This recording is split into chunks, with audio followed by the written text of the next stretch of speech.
بادِ توحید کے متوالوں، شمع رسالت کے پروانوں، السلام علیکم ورحمۃ اللہ وبرکاتہ۔ الحمد للہ نحمده ونستعینه ونستغفره ونؤمن به ونتوکل علیہ ونعوذ باللہ من شرور انفسنا ومن سیئات اعمالنا، من یهده اللہ فلا مضل له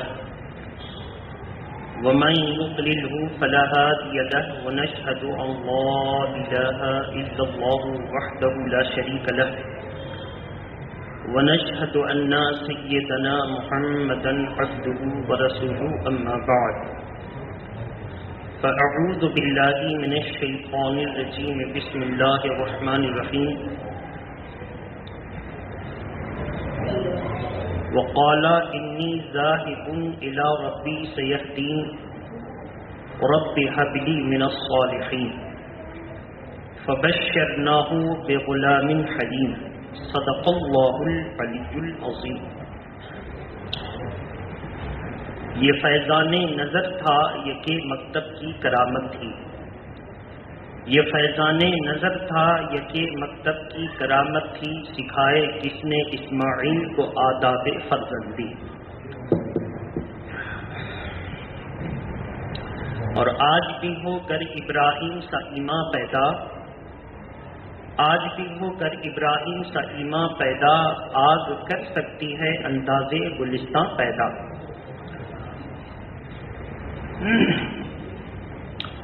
عزیزان ملت اسلامیہ، آج کی اس محفل محبت میں نے گزشتہ سے منسلک دوسری جگہوں سے آیات کریمہ کی تلاوت کا شرف حاصل کیا۔ اللہ تبارک تعالی پارہ نمبر 23 سورہ صافات میں اپنے برگزیدہ پیغمبروں کا حسین ذکر فرماتے ہوئے اپنے نبی پر خود قرآن میں سلام بھیجتا ہے۔ پہلے نبی کا ذکر کرتا ہے، ان کے عمدہ خصائل کو بیان کرتا ہے، اور پھر اپنے نبی پر سلام بھیجتا ہے۔ آپ قرآن مجید کی جب اس سورہ صافات کو پڑھیں گے تو آپ کو صاف مل جائے گا کہ کہیں پر ہے سلام علی نوح فی العالمین، سلام ہو نوح علیہ السلام پر جو سارے عالم میں سے، مخلوق میں سے اس وقت بہتر ہے۔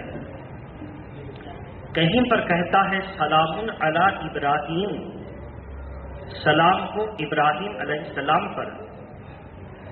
کہیں پر کہتا ہے سلام علی عباد اللہ الصالحین، اور کہیں پر ارشاد فرماتا ہے سلام علی الیاسین، الیاس اللہ کے نبی ہیں، ان پر سلام بھیج رہا ہے۔ سورہ صافات میں کہیں پر اللہ تعالی کا ارشاد ہے سلام علی موسیٰ و ہارون، سلام ہو موسیٰ اور ہارون پر۔ تو اس سے ثابت ہوا کہ اللہ تبارک تعالیٰ قرآن مجید میں خود اپنے نبی پر سلام بھیج رہا ہے، اور اس کے بعد حکم دے رہا ہے ان اللہ وملائکتہ یصلون علی النبی یا ایھا الذین آمنوا صلوا علیہ وسلموا تسلیما۔ درود شریف پڑھ لیجیے، اللہم صل علی سیدنا شفینا حبیبنا مولانا محمد معدن الجود والکرم، منبع العلم والحلم والحکم۔ قرآن مجید کی آیت کریمہ کو آپ کے سامنے رکھا ہے، اور رب کا فرمان دکھایا کہ خود بھی سلام بھیجتا ہے اور کہتا ہے بے شک اللہ اور اس کے فرشتے درود بھیجتے ہیں۔ اے ایمان والو، تم بھی نبی پر درود اور خوب خوب سلام بھیجو۔ گویا اللہ اس بات کو پسند کرتا ہے کہ میں نے تو اپنے پیغمبروں پر سلام بھیجا، تم بھی اپنے نبی پر درود اور سلام بھیجو۔ اسی لیے ہم مسلمان جب نماز پڑھتے ہیں تو نماز کے بعد مختصراً درود و سلام 4 صیغے 4 جملے والا ضرور پڑھ لیتے ہیں، تاکہ قرآن کی آیت پر عمل بھی ہو جائے اور حضور کا شکریہ بھی ادا ہو جائے کہ آپ ہی کے صدقے میں نماز ملی ہے، اس لیے سلام آپ پر بھیج رہے ہیں۔ اب اگر کوئی کہے کہ دلیل دکھاؤ، تو قرآن مجید کی آیت کریمہ جس میں اللہ نے خود اپنے پیغمبر کو سلام بھیجا، پھر ہم سے مطالبہ کیا کہ تم بھی بھیجو، اس سے بڑھ کر کوئی دلیل کیا ہو سکتی ہے؟ اس میں بھی اگر کوئی کٹ حجتی کرے تو وہ سب ہو سکتا ہے۔ مسلمان محبت کے ساتھ درود شریف پڑھیں۔ اللہم صلی علی سیدنا سیدنا حبیبنا مولانا محمد وعلی آلہ واصحابہ وبارک وسلم صلاۃ و سلام علیک یا رسول اللہ۔ درود کے وہ 4 صیغے یاد رکھیے، بہت مشہور ہے اور معروف بھی۔ الصلاۃ والسلام علیک یا رسول اللہ، الصلاۃ والسلام علیک یا حبیب اللہ، الصلاۃ والسلام علیک یا نبی اللہ وعلی آلک واصحابک یا حبیب اللہ کہیے، چاہے جو چاہے کہیے۔ اس پر کیا ہوا؟ حضور پر بھی درود و سلام ہوا اور ان کی اتباع میں ان کی آل اور ان کے اصحاب پر بھی درود و سلام ہو گیا، اتباع میں، ڈائریکٹ نہیں۔ بہرحال آج میں نے جس آیت کریمہ کی تلاوت کی ہے، اللہ تبارک تعالیٰ پارہ نمبر 23 سورہ صافات آیت کریمہ نمبر 99، 100، 101، 102 میں ارشاد فرمایا۔ حضرت ابراہیم علیہ السلام کا واقعہ گزشتہ جمعہ کو چل رہا تھا۔ ابراہیم علیہ السلام کو نمرود کے پاس پیش کیا گیا۔ نمرود نے پوچھا کہ تم جو میرے معبودان باطل کی درگت بنائے ہو، تم کس خدا کو مانتے ہو؟ ابراہیم علیہ السلام نے ایک ظالم بادشاہ کے سامنے حق بیان کرنا یہ بڑا جہاد ہے۔ صاف لفظوں میں کہہ دیا، ہم اس رب کو مانتے ہیں کہ میرا رب مردے کو زندہ کرتا ہے اور زندے کو مردہ کرتا ہے۔ کیسے کہا تھا یہ؟ پارہ نمبر 3 سورہ بقرہ میں ہے، آیت کریمہ نمبر 260۔ پارہ نمبر 3 سورہ بقرہ آیت کریمہ نمبر 260 میں ہے، وَإِذْ قَالَ إِبْرَاهِيمُ رَبِّ أَرِنِي كَيْفَ تُحْيِي الْمَوْتَى قَالَ أَوَلَمْ تُؤْمِنْ قَالَ بَلَى وَلَكِنْ لِيَطْمَئِنَّ قَلْبِي قَالَ فَخُذْ أَرْبَعَةً مِنَ الطَّيْرِ فَصُرْهُنَّ إِلَيْكَ إِلَى آخِرِ الْآيَةِ۔ قرآن مجید کی آیت کریمہ پیش کرنے کے بعد اس کا ترجمہ یہ ہے، اور جب ابراہیم علیہ السلام نے اپنے رب سے عرض کیا کہ مولا مجھے دکھا کہ تو مردے کو زندہ کیسے کرتا ہے، تو حضرت ابراہیم علیہ السلام کو اللہ نے فرمایا کیا تم میرے مردے کو زندہ کرنے پر ایمان نہیں رکھتے؟ کہا بے شک ایمان رکھتے ہیں، مگر ہم آنکھ سے مشاہدہ کرنا چاہتے ہیں۔ کیسے؟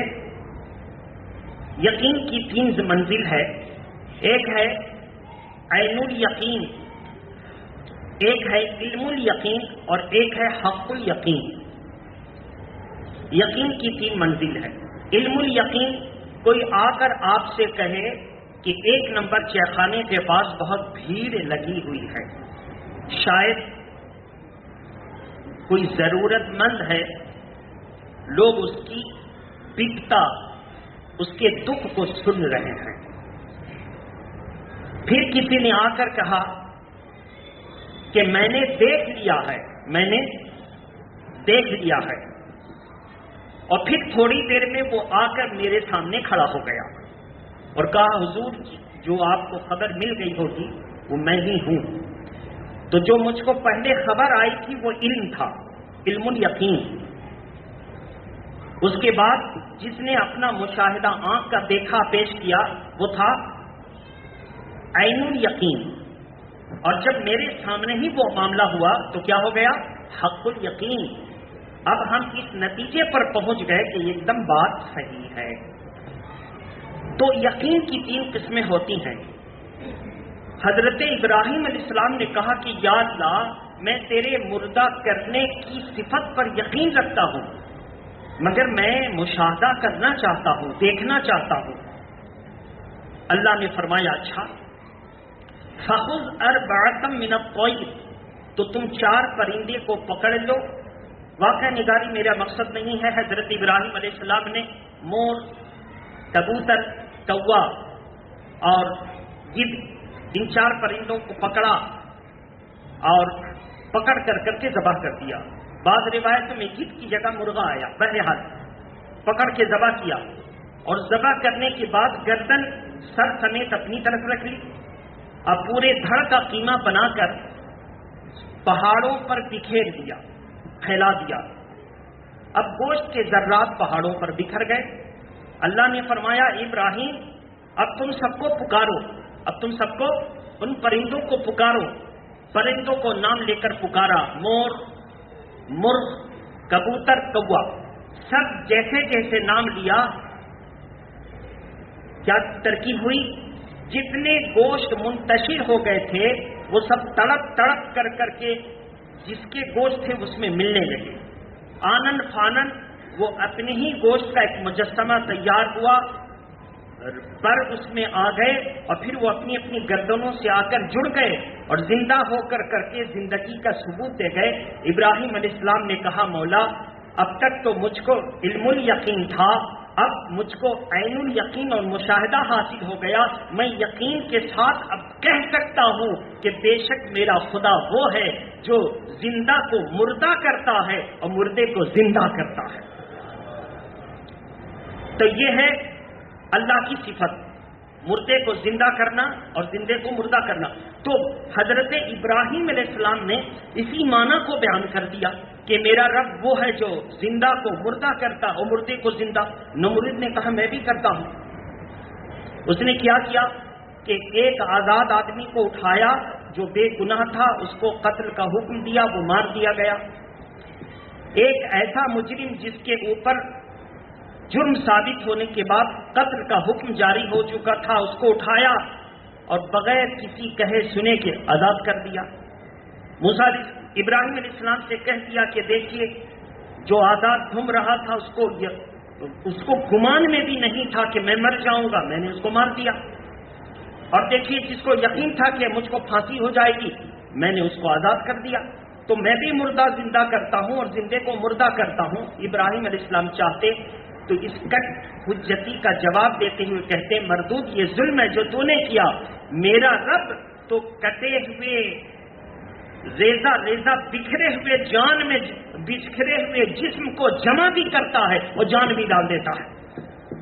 ایسے کہہ سکتے تھے لیکن جان گئے کہ اس سے مناظرہ بہتر نہیں ہے، چونکہ یہ جاہل ہے. نمرود کیا ہے؟ جاہل ہے، اس سے الجھنا بہتر نہیں ہے. ابراہیم علیہ السلام نے دوسرا سوال رکھ دیا، اچھا ٹھیک ہے تو پھر ایسا کر جب تو خدائی کا دعویٰ کرتا ہے تو میرا رب یاتی بالشمس من المشرق فاتی بہا من المغرب، میرا رب وہ ہے جو سورج کو پورب سے نکالتا ہے. اگر تو بھی اللہ ہونے کا دعویٰ ہے تو ذرا پچھم سے نکال دے. قرآن مجید ارشاد فرماتا ہے فَبُهِتَ الَّذِي كَفَرَ، تو پھر وہ بھونچکا رہ گیا، ہکا بکا رہ گیا کہ کرے تو کیا کرے. جب لاجواب ہو گیا تو ظالم جب لاجواب ہوتا ہے تو ظلم کی انتہا کر دیتا ہے. دلیل سے جیت نہ سکا تو اس نے 30 گز چوڑی اور 40 گز لمبی دیوار کی چنائی کروائی، اس میں خوب آگ بھڑکایا اور بھڑکانے کے بعد ابراہیم علیہ السلام کو ڈالنے کا پروگرام ہوا. پروگرام ابھی چل ہی رہا تھا تو بات یہ آئی کہ جب اتنی شدت کی آگ اس میں تڑپے گی تو اس تپش کے قریب جا کر ڈالے گا کون؟ اس کے قریب جانا بھی تو ایک کام ہوگا نا. ڈالے گا کون؟ چھوڑے گا کون؟ تو شیطان ایک بوڑھا ضعیف مدبر بن کر آیا اور کہا میں تمہارے مشورے میں شامل ہونا چاہتا ہوں تاکہ تمہاری مطلوبہ بات تک تمہیں رسائی کرا دوں. اس نے کہا کہ گھبراؤ نہیں، ایسا کرنا کہ منجنیق تیار کرنا اور اس پر ان کو رکھ کر کے رسی کاٹ دینا اور یہ جا کر آگ میں گر جائیں گے، تم کو آگ میں جانے کی ضرورت نہیں پڑے گی. ان لوگوں نے بہت پسند کیا. جب میڈک کو معلوم ہوا کہ اللہ کے نبی پر ظلم و تشدد کے پہاڑ توڑے جا رہے ہیں تو میڈک اپنے منہ میں پانی کا قطرہ لے کر چلا. اس سے پوچھا کہ تو کہاں جا رہا ہے؟ تو پانی کے میڈک نے جواب دیا کہ سنا ہے کہ اللہ کے پیغمبر پر ظلم کیا جا رہا ہے، آگ جلائی گئی، ان کو ڈالا جائے گا، میں قطرہ لے کر جا رہا ہوں کہ کچھ تو آگ بجھانے میں مدد کر سکوں. کہا گیا اسے کہ ایک قطرے سے کیا ہو سکتا ہے، تو ایک قطرہ لے کر مدد کے لیے جا رہا. اس نے بڑا خوشنما جواب دیا، کہا قطرہ مت دیکھو، یہ دیکھو کہ اللہ کے نیکوں سے محبت کرنے والا ہوں، یہ قبول ہو گئی تو پھر میرا کام بن جائے گا. گرگٹ جو حالات کے تحت رنگ بدلتا ہے، آپ دیکھیں گے بھوری جگہ پر کھڑا ہوگا تو بھورا ہو جائے گا اور ہریالی پتیوں میں جب چھپنا ہوگا تو ہرا ہو جائے گا، ہے نا. تو ماحول کے تحت رنگ بدلتا. وہ چلا. کہا کہاں چلا؟ کہا سنا ہے نمرود نے آگ بھڑکائی ہے، اسے ہوا دے کر اور مزید آتش فشاں کرنا چاہتا ہوں، بھڑکانا چاہتا ہوں. کہا تیری اس پھونک سے کیا ہوگا؟ کہا کچھ ہو نہ ہو لیکن دشمنی اور حسد کی آگ تو بجھ جائے گی. اس آگ کو بھڑکا دوں گا تو میرے حسد کی آگ بجھ جائے گی جو میرے سینے میں جل رہی ہے. تو اب انجام دیکھیے. جو اللہ کے نبی سے محبت کرتا تھا تو بینگ کا مسئلہ کیا ہے؟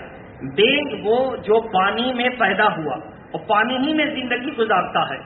اگر وہ کنویں میں مر جائے، پھول پھٹ جائے کہ اس کا ریزہ برتن اور بالٹی اور ڈول وغیرہ میں آ جائے پھر بھی کنواں پاک ہے، پھر بھی کنواں.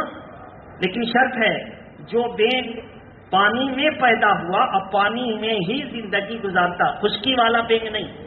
بینگ کی دو قسمیں نا، سونا بینگ اور کونا بینگ وغیرہ، وہ خشکی والا نہیں. اب سوچئے کہ پانی والے بینگ نے اپنی محبت کا اظہار اپنے نبی سے کیا تو اللہ نے اس کو کتنا اعلیٰ مرتبہ عطا فرمایا کہ اس کا ریزہ بکھر بھی جائے تو پانی ناپاک نہیں ہوتا ہے. اسی سے سمجھ میں آیا کہ جب کوئی اللہ کے نبی کی توہین کرتا ہے تو ہم اس کو کہتے ہیں یہ ناپاک ہے، وہابی ہے، یہ ناپاک دیوبندی ہے، سڑا ہوا وہابی ہے. اس لیے کہ نبی کی توہین ہی سے آدمی سڑ جاتا ہے اور ناپاک ہو جاتا ہے، اور نبی کی توہین نہ کرے تو ریزہ ریزہ بکھر گیا لیکن شریعت اسے پاک ہونے کا حکم عطا کرتی ہے. تو دل کو نبی کی محبت میں ایک دم زندہ رکھے، اس میں کوئی ہم لوگوں کے یہاں سمجھوتا نہیں ہونا چاہیے. اور گرگٹ کا کیا حکم ہے وہ سن لیجئے. گرگٹ اور چھپکلی، یہ چھپکلی اور گرگٹ فاسق جانوروں میں سے ہے. کون سے؟ بلا وجہ نقصان پہنچانے والا، بلا وجہ. چھپکلی دیکھیں جہاں کھانا رکھا رہے گا وہیں آ کے لیٹرین کر دے گی. فاسق جانوروں میں سے. اللہ کے پیارے نبی نے فرمایا کہ اس گرگٹ اور چھپکلی کو جہاں دیکھو اگر ایک ضرب سے مراد ایک بار ہی میں مار ڈالو تو 100 ثواب، اور دوبارہ مارو تو اس سے کم، اور 3 بار میں اگر قتل کر دو تو اس سے بھی کم. پتہ چلا کہ جو رسول کی محبت سے جس کا دل سرشار تھا اس کو اللہ نے کتنا بڑا مرتبہ دیا، اور جو اللہ کے نبی کی حسد میں تپ رہا تھا اس کو مارنے کا حکم دیا اور کہا کہ پہلی ہی بار میں مار دو تو 100 ثواب. آپ اندازہ کریں اسی لیے جو اللہ کے نبی کی توہین کرتا ہے اور نبی سے دشمنی رکھتا ہے، ہم اس کو کہتے ہیں بھیا تو جہاں نماز پڑھتا وہاں چلا جا، میری مسجد میں آ کر ناپاک مت کر، کم سے کم تو جس جماعت میں جس صف میں کھڑا ہوگا تو صف کی فضیلت کم ہو جائے گی، سب کا ثواب کم ہو جائے گا۔ اسی لیے کہا جاتا ہے یہ کوئی اپنے سے بنائی ہوئی بات نہیں ہے، یہ شریعت کی بات ہے۔ لوگ کہتے ہیں مولانا صاحب لوگ لڑاتے ہیں، لڑانا ہم لوگوں کا کام نہیں ہے، ہم لوگوں کا واضح بیان لڑانا تو یہ ہے اگر واقعی آپ کے اندر میں کوئی لیڈر بنتا ہے اور وہابیوں اور دیوبندیوں کا سپورٹ کرتا ہے اس کی ماں نے ہمت اگر دی ہے اور دودھ پلایا ہے تو کسی وہابی کو نبی کی توہین سے پرہیز کرنے کا جذبہ عطا کرتے، اس کی صحبت میں بیٹھنے والا وہابی کہے تو بڑا لیڈر ہے، تیرے پاس ہم پڑھتے ہیں، اب کبھی نبی کی توہین نہیں کریں گے، اب کبھی نبی کو اپنے جیسا نہیں کہیں گے، اب کبھی ہم میلاد کا انکار نہیں کریں گے، کبھی ہم فاتحہ درود کی توہین نہیں کریں گے، لیکن ہمارا وہ جو ہے بلی نما لیڈر وہ سپورٹ تو کرے گا لیکن گستاخ رسول کو توبہ کرانے کا کوئی جذبہ پیدا نہ کر سکے گا، اس کے اندر جذبہ ہی نہیں ہے۔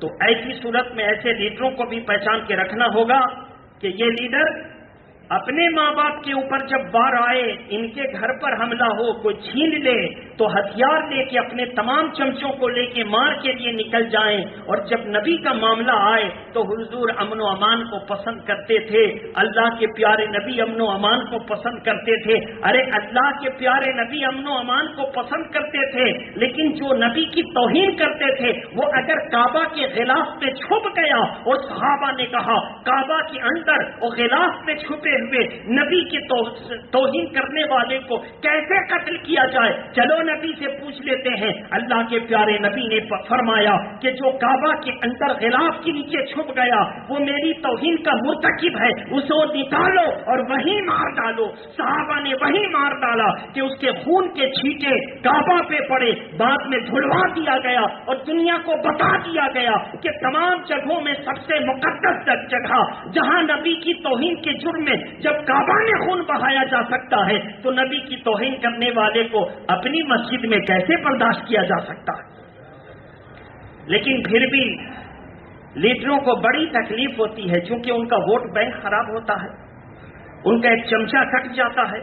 جو حق پرست ہوگا وہ کبھی کسی کا ووٹ بینک اور چمچہ گیری نہیں کرے گا، وہ جب دیکھے گا تو اللہ اور اس کے رسول کا مزاج دیکھے گا، اللہ کا حکم دیکھے گا، شریعت دیکھے گا، وہ کسی کی چمچہ گیری نہیں کرے گا۔ ووٹ دینا حق ہے، خاموشی سے جائے گا، جس کو سمجھ میں آئے گا ووٹ دے دے گا، اپنے گھر چلا جائے گا، وہ یہ سب کبھی نہیں کرے گا، اتنا یاد رکھیے۔ درود شریف پڑھیں، اللہم صلی علی سیدنا شفیعنا حبیبنا مولانا محمد وآلہ واصحابہ وبارک وسلم، صلاۃ و سلام علیک یا رسول اللہ۔ حضرت ابراہیم علیہ السلام کو اللہ نے آگ سے صاف بچا دیا۔ آگ سے کامیاب ہونے کے بعد جب نکلے تو فرمایا انی ذاہب الی ربی سیہدین۔ یہ بابل کی سرزمین، یہ کفرستان ہے، اس وقت کفرستان تھی، آج تو عراق ہے۔ بہتر یہی ہے کہ نمرود کے ظلم سے ایمان پر حملہ ہو رہا ہے، یہاں سے کوچ کر جاؤ، تو اپنے ایمان کی حفاظت کے لیے ایک شہر کو چھوڑ کر دوسرے شہر کو جائے سکونت بنانا یہی ہجرت ہے، اس کے لیے ایمان کی حفاظت کے لیے۔ تو جس کمزور مسلمان پر غیر مسلم کے علاقے میں ظلم ہو رہا ہے وہ حضرت ابراہیم کی سنت پر عمل کر کے وہاں سے وہ منتقل ہو اور مسلم آبادی میں آ کر قیام اختیار کر لے، چونکہ جب ایمان کی بات آئے گی تو ہجرت کرنا ایمان کی حفاظت کے لیے اس پر کیا ہوگا؟ فرض ہو جائے گا۔ کیا ہوگا؟ ایمان کی حفاظت کے لیے۔ یہ نہیں کہ باڑی میں لٹکے ہوئے ہیں اور دل گھر میں لگا ہوا ہے اور دل دکان میں لگا ہوا ہے۔ ایمان سب سے بڑی چیز ہے، اگر ایمان یہاں محفوظ نہیں ہے تو ہجرت کرنا فرض ہو جاتا ہے۔ میرے محترم بزرگ اور دوستو، پھر جب آ گئے تو کہاں آئے؟ مصر ہوتے ہوئے شام تشریف لائے، جس کا نیا نام سیریا۔ اس وقت شام کے اندر بیت المقدس تھا، آج شام سیریا کی صورت میں الگ ہے۔ بیت المقدس وہاں تھا، قرآن مجید کے ارشاد کے مطابق شام آئے اور ارض مقدس کے قریب یعنی بیت المقدس کے قریب سکونت اختیار کی. اور سکونت اس وقت بیت المقدس تعمیر نہیں ہوا تھا، یہ ذہن میں رکھیے گا. قرآن نے اس کو ارض مقدس کہا. ارض مقدس کے قریب جو ہے قیام اختیار فرمائی. اور جب قیام اختیار فرمائی تو دل میں آیا کہ 96 سال کی عمر ہو چکی ہے، ابھی تک میرا بیٹا نہیں ہوا، اولاد کی نعمت سے بہرہ مند نہیں ہوں. تو فوراً انہوں نے دعا کے لیے ہاتھ اٹھایا اور قرآن مجید کا ارشاد سورہ صافات 12 نمبر 23 آیت کریمہ نمبر 100 اور 101 پڑھیں. فرمایا رب حبلی من الصالحین. فوراً اللہ نے جواب دیا اس کا کہ جیسے ہی دعا فرمائی رب حبلی من الصالحین تو اللہ نے فرمایا فبشرناہ بغلام حلیم. ابراہیم علیہ السلام نے دعا فرمائی اے اللہ ہمیں صالح اولاد عطا فرما. صرف اولاد نہیں مانگی جائے گی، نبی کی شریعت کے مطابق، نبی کی حکمت عملی کے مطابق اور نبی کی سنت پر عمل کرتے ہوئے جب اولاد مانگے تو صالح اولاد مانگے. کیسی؟ صالح اولاد مانگے، نیک اولاد مانگے. صرف یا اللہ بیٹا دے دے، یا اللہ بال بچے دار کر دے، یا اللہ میری بیٹی کو بال بچے دار کر دے، میرے بیٹوں کو بال، ایسے نہیں، یا اللہ صالح اور نیک اولاد عطا فرما، ایسے دعا مانگیں گے. تو بہرحال صالح اولاد مانگی، فوراً اللہ نے بشارت عطا فرمائی فبشرناہ بغلام حلیم. اے ابراہیم میں نے تیری دعا کو قبول فرمایا اور تجھے خوشخبری دے دی میں نے کہ تجھے ایک نہایت بردبار بیٹا عطا ہوگا. تو حضرت ابراہیم علیہ السلام کی بیوی حضرت ہاجرہ حاملہ ہوئی اور 96 سال کی عمر تقریباً تھی ابراہیم علیہ السلام کی. بعض روایتوں میں 100 سال اور بعض روایتوں میں 120 سال. بہرحال 96 سال کی عمر تھی اور اس وقت ان کو بیٹے کی خوشخبری ملی. تو پھر جب بیٹا پیدا ہوا تو شام میں بیٹا پیدا ہوا. حضرت سارہ نے کہا کہ آپ اپنے بچے کو جو ہے جا کر کے کہیں چھوڑ آئیے. حکم ملا تو گئے چھوڑنے. اور کہاں چھوڑا؟ جہاں پہ آج کعبہ ہے وہیں پر قریب میں جا کر جہاں زمزم کا کنواں ہے وہیں جا کے بیٹھا دیا. گزشتہ جمعہ کو میں نے بیان کیا تھا. بہرحال حضرت اسماعیل عرب میں پلے اور عرب ہی میں بڑے ہوئے. عرب میں پلے اور عرب میں بڑے ہوئے. حضرت اسماعیل علیہ السلام کی اولاد عرب میں ہے. اللہ کے پیارے نبی صلی اللہ تعالی علیہ وآلہ وسلم حضرت اسماعیل کی اولاد میں سے ہیں. کن کی اولاد میں سے؟ حضرت اسماعیل کی اولاد میں سے ہیں. اب یہاں پر اختلاف ہے. یہاں پر اختلاف یہ ہے کہ بعض نے کہا کہ ذبیح اللہ اسماعیل علیہ السلام ہے اور بعض نے کہا کہ ذبیح اللہ اسحاق علیہ السلام ہے. لیکن ہمارے پاس دلیل ہے، دونوں کے پاس دلیل ہے، مگر میری دلیل مضبوط ہے. میری دلیل مضبوط ہے. ہمارے پاس دلیل یہ ہے کہ فبشرناہ بغلام حلیم. یہاں پہ ذکر ہے اسماعیل علیہ السلام کا اور اس کے بعد جب اسماعیل علیہ السلام کے بارے میں آیا فلما بلغا معه السعي قال يا بني اني ارى، وہ سارا معاملہ قربانی وغیرہ کا ہو گیا. اسماعیل علیہ السلام جب بڑے ہوئے تو پھر فبشرناہ اسحاق علیہ السلام کی بشارت اللہ نے عطا فرمائی. تو میرے لیے دلیل بن گئی کہ اسماعیل علیہ السلام کا پورا واقعہ گزر گیا، جوانی کی دہلیز پر قدم رکھے تو اسحاق علیہ السلام کی پیدائش کی بشارت آتی ہے. اس سے ثابت ہوتا ہے کہ اسماعیل علیہ السلام بڑے ہیں، قربانی انہی کی ہوئی ہے. اسحاق علیہ السلام چھوٹے ہیں. اسحاق علیہ السلام شام میں پیدا ہوئے اور شام ہی میں پلے اور بڑھے اور دمشق ہی میں ان کا مزار مبارک ہے. اور اسماعیل علیہ السلام عرب میں آئے، عرب میں پلے اور بڑھے اور عرب ہی میں ان کا مزار مبارک ہے. اس لیے ذبیح اللہ اسحاق علیہ السلام نہیں ہے، ذبیح اللہ اسماعیل علیہ السلام ہے. یہ اعتراض کس کا ہے؟ یہودیوں کا ہے. کس کا ہے؟ کیونکہ اسحاق علیہ السلام کی اولاد میں سے بنی اسرائیل پیدا ہوئے. اسحاق علیہ السلام کے بیٹے کا نام یعقوب علیہ السلام اور یعقوب علیہ السلام کو یہ لوگ کیا کہتے ہیں؟ جیکب. اور یعقوب علیہ السلام ہی کا نام ہے اسرائیل. کیا نام ہے؟ قرآن مجید یا بنی اسرائیل اذکروا نعمتی التی انعمت علیکم 12 نمبر 1 رکوع نمبر 5. یا بنی اسرائیل اذکروا نعمتی التی انعمت علیکم وانی فضلتکم 12 نمبر 1 رکوع نمبر 6. پھر 12 نمبر 13 یا بنی اسرائیل وغیرہ وغیرہ. اسرائیل کا جہاں پر بھی قرآن مجید میں ذکر ہے رکو نمبر 1 تیرا جہاں بھی ذکر ہے قرآن میں اس سے مراد یعقوب علیہ السلام ہے. یعقوب علیہ السلام ہی کی نسل سے یہودی پیدا ہوئے، لیکن نبیوں کی اولاد ہونے کے بعد بھی نبی کی تعلیمات سے جب منحرف ہو گئے، ہٹ گئے، تو اللہ نے انہیں دنیا میں گمنام کر دیا اور ان کی زمینیں چھین لی، اور جب ان کا دین مٹ گیا تو ساری دنیا میں غالب آنے والا دین اسلام لے کر ہمارے اور آپ کے نبی دنیا میں تشریف لے آئے. انشاءاللہ پھر اگلے جمعہ کو اللہ تبارک و تعالی ہماری اور آپ کی حاضری کو قبول فرمائے. وآخر دعوانا الحمدللہ رب العالمین. السلام علیکم ورحمۃ اللہ وبرکاتہ.